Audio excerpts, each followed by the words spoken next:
please subscribe and don't forget to press the bell icon to get notified whenever we upload a new video. रूस के संघर्ष शहर में football match से पहले लाइव रिपोर्टिंग कर रही एक महिला पत्रकार को एक आदमी उसके गाल पर किस करके भाग गया। पत्रकार के साथ बदसलूकी की ये घटना उस वक्त हुई जब वो फुटबॉल वर्ल्ड कप के लिए लाइव चैट दे रही थी। लेकिन इसी बीच जूलियट गोंसालेस थोरॉन नाम की इस पत्रकार के पास एक आदमी अचानक आया और उसने जूलियट को गंदी तरह से जकड़ लिया। इसके बाद उसकी छाती पर हाथ रखते हुए उसने पत्रकार के गाल पर किस किया और वहां से भाग गया। जूलियट उस वक्त लाइव रिपोर्टिंग कर रही थी और सरेआम हुई इस घटना के बावजूद उन्होंने अपना काम बिना किसी रुकावट के जारी रखा। लेकिन बाद में कोलंबिया की रहने वाली इस पत्रकार ने सोशल मीडिया पर एक वीडियो शेयर किया और फुटबॉल वर्ल्ड कप की रिपोर्टिंग के दौरान अपने साथ हुई घटना का जिक्र किया और इसे यौन उत्पीड़न का मामला बताते हुए इंस्टाग्राम पर एक पोस्ट शेयर की।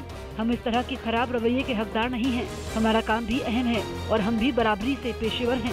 मैं फुटबॉल की खुशी को शेयर करती हूँ, लेकिन हमें प्यार और शोषण के बीच फर्क समझने की जरूरत है। हर बार ऐसे प्रशंसक होते हैं जो आपका अभिवादन करते हैं, आपसे सम्मान से पेश आते हैं, लेकिन इस शख्स ने हदें लांघ दी। जर्मनी के DW यानी डॉयचे वेले न्यूज चैनल ने भी फुटबॉल वर्ल्ड कप के समय अपने रिपोर्टरों के साथ हुई इस घटना की निंदा की और इसे हमला और सरेआम उत्पीड़न बताया।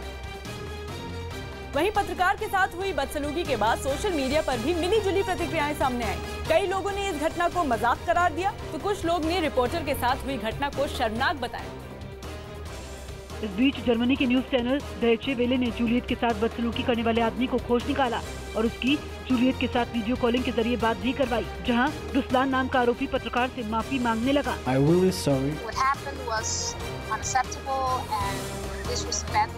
आरोपी से बातचीत के समय पत्रकार जूलियट ने उसे आगे कभी ऐसा न करने की हिदायत भी दी। भारत में आने वाले सालों में पानी की समस्या और बढ़ सकती है। जल संसाधन मंत्रालय और नीति आयोग की ओर से एक रिपोर्ट जारी की गई जिसमें दावा किया गया कि भारत इतिहास के अब तक के सबसे बड़े जल संकट से गुजर रहा है और ग्राउंड वाटर की समस्या और गंभीर होगी। रिपोर्ट के मुताबिक 2030 तक देश को पानी की जरूरत दुगनी हो जाएगी, जिसकी वजह से करोड़ों लोगों को पानी की कमी का सामना करना पड़ सकता है। इसके अलावा रिपोर्ट में बताया गया है कि इस वक्त देश में 60 करोड़ लोग पानी की किल्लत झेल रहे हैं और साफ पानी न मिल पाने से हर साल देश के 2 लाख लोगों की मौत होती है। दावा किया गया है कि 122 देशों के वाटर क्वालिटी इंडेक्स में भारत 120वें नंबर पर है। रिपोर्ट में दावा किया गया कि पानी की कमी का असर देश की अर्थव्यवस्था पर भी पड़ सकता है और 2030 तक देश की GDP में 6% तक की गिरावट आ सकती है। मुठभेड़ में कश्मीर के नौशेरा में मुठभेड़ में सुरक्षा बल ने 4 आतंकियों को मार गिराया।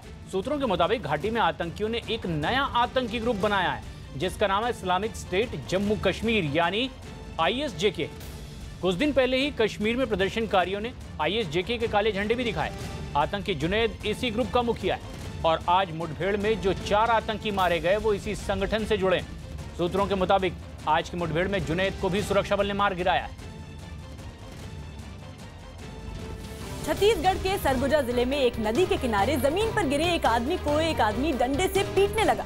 बताया गया कि वहां बच्चा चोरी की अफवाह फैलने के बाद गांव के लोगों ने इस आदमी को बच्चा चोर होने के शक में पकड़ लिया और फिर उसे एक नदी के किनारे ले जाकर पीटने लगे। लोगों के बीच गिरा ये आदमी जब जमीन पर गिर गया तो एक आदमी उसके पास आया और उसने पास में पड़े एक डंडे को उठा लिया। फिर उसने नीचे गिरे आदमी पर एक के बाद एक कई बार करने शुरू कर दिए। आसपास खड़े लोगों ने उसे बचाने की कोशिश नहीं की, बल्कि इनमें एक आदमी इस पूरी घटना का वीडियो बनाता रहा। बताया गया कि गाँव वालों ने बच्चा चोरी का इल्जाम लगाकर उस आदमी को इतना पीटा कि उसकी मौके पर ही मौत हो गयी।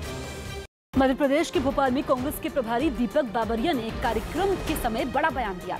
उन्होंने मध्य प्रदेश में कांग्रेस की सरकार बनने पर दलित समुदाय से डिप्टी CM बनाए जाने के संकेत दिए और मध्य प्रदेश कांग्रेस के कार्यकारी अध्यक्ष सुरेंद्र चौधरी को डिप्टी CM बनाए जाने की संभावना जता दी। यमुना देवी मध्य प्रदेश की नायब मुख्यमंत्री बनती थी, हो सकता है कि सुरेंद्र चौधरी भी कल आपके नायब मुख्यमंत्री हो सकते हैं। बीजेपी ने कांग्रेस नेता बाबरिया के बयान पर निशाना साधने में देर नहीं लगाई। अब क्या स्थिति बन गई वर्तमान कांग्रेस की राजनीति में कि प्रलोभन की राजनीति चल रही है। मध्य प्रदेश में करीब 16% वोट दलित समुदाय के हैं, जबकि राज्य में 35 विधानसभा सीट अनुसूचित जाति के लिए आरक्षित हैं। ऐसे में विधानसभा चुनाव से पहले दीपक बाबरिया के बयान को दलित वोट साधने की कोशिश माना जा रहा है। भोपाल के बैरसिया में एक दलित किसान को जिंदा जलाने के बाद इलाके में हड़कंप मच गया है, जिसके बाद उसे अस्पताल ले जाया गया जहां उसकी आखिरकार मौत हो गई। बताया जा रहा है कि किसान अपनी जमीन के कब्जे किए जाने का विरोध कर रहा था और इसीलिए गांव में कुछ दबंगों ने उसे जिंदा जला दिया। हालांकि पुलिस ने इस मामले में 4 आरोपियों को गिरफ्तार कर लिया। पहले की लड़ाई वड़ाई। यूपी के बदायूं में कुछ पुलिस वाले एक मशीन की मदद से वहां बनी एक अवैध चौकी को तोड़वाने लगे। दावा किया जा रहा है कि अतिक्रमण हटाने की मुहिम शुरू करने से पहले पुलिस ने ये कार्रवाई की, जिसके लिए सबसे पहले कचहरी चौराहे के पास सड़क किनारे अवैध तरीके से बनी पुलिस चौकी को ही हटाने का फैसला किया गया और पुलिस ने खुद ही एक मशीन मंगवाई, जिसके बाद पुलिस चौकी को खाली कर मशीन की मदद से उसे तोड़ना शुरू कर दिया। इस बीच वहां आसपास के लोग भी जुट गए। पुलिस की एक चौकी बनी थी, वो सड़क के ऊपर बनी थी, सड़क के किनारे बनी हुई थी, उसको आज अपने आप से हटा लिया है। उस चौकी को ये संदेश देने के लिए बैठाया है कि बाकी लोग अपना अपना अतिक्रमण हटा लें। माना जा रहा है कि पुलिस की इस कार्रवाई से आसपास के दुकानदारों पर भी अवैध निर्माण हटाने का दबाव बढ़ेगा। झारखंड के जमशेदपुर में कुछ लोग एक झोपड़ी को उखाड़ने लगे। आरोप है कि भूमाफिया के लोगों ने ट्रांसपोर्ट के दफ्तर में बैठकर पास के इलाके के लोगों को जमीन खाली करने की धमकी दी, जिसके बाद इलाके के सैकड़ों लोगों ने झोपड़ी नुमा दफ्तर पर हमला बोल दिया और बांस की बल्ली से बनी झोपड़ियों को उखाड़ दिया। गुस्साए लोगों का आरोप है कि ट्रांसपोर्ट दफ्तर की आड़ में जमीन कब्जा करने की साजिश रची गई और फायरिंग कर लोगों में दहशत पैदा करने की कोशिश की गई। गोली निकाला, थोड़ा 2-3 गोली ऊपर फायरिंग के ऊपर में, उसके बाद फिर बता तुम भागने, तुम सही का मार देंगे। हंगामे की थोड़ी देर बाद पुलिस भी मौके पर पहुंच गई और फायरिंग कर दहशत पैदा करने वालों पर कार्रवाई का भरोसा दिया। गोली चलने की बात बताई जा रही है और इस संबंध में मामला दर्ज कर जो आवश्यक कानूनी कार्रवाई है किया जाए। पुलिस ने लोगों की निशानदेही पर 3 लोगों के खिलाफ मुकदमा दर्ज कर उनकी 2 गाड़ियों को जब्त कर लिया। राजस्थान के कोटा में एक तेज रफ्तार कार डिवाइडर के एक हिस्से से टकराकर अचानक पलट गई। दावा किया जा रहा है कि कार की रफ्तार तेज होने की वजह से यह हादसा हुआ, जिसका वीडियो वहां लगे एक सीसीटीवी कैमरे में रिकॉर्ड हो गया। वीडियो में दिखा कि तेज रफ्तार में एक कार सड़क पर बने डिवाइडर के एक हिस्से से टकराई और वहीं पलट गई, जिसके बाद कार में फंसा हुआ एक आदमी बाहर आने की कोशिश करने लगा। विज्ञान नगर थाना इलाके में फ्लाईओवर के पास बीच सड़क पर हुए इस हादसे को देख आसपास मौजूद लोग भी भागकर वहां पहुंचे और कार में फंसे आदमी को बाहर निकालने की कोशिश करने लगे। कुछ देर बाद कार में फंसे दोनों लोगों को सुरक्षित बाहर निकाल लिया गया।